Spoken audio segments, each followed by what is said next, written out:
ALIA 踏入2026年咧，話咁快已經第2個星期。嗱，當中咧不變嘅，除咗我哋忙碌嘅工作之外咧，睇嚟連香港嘅結業潮咧都仲係未有起色喎。至尾香港自疫後通關以嚟，經濟一直係咁噶啦，千祈唔好有咩期望啊！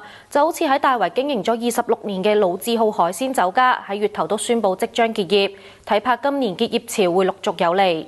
餐飲業難做咧，零售業都唔見得好暢旺喎。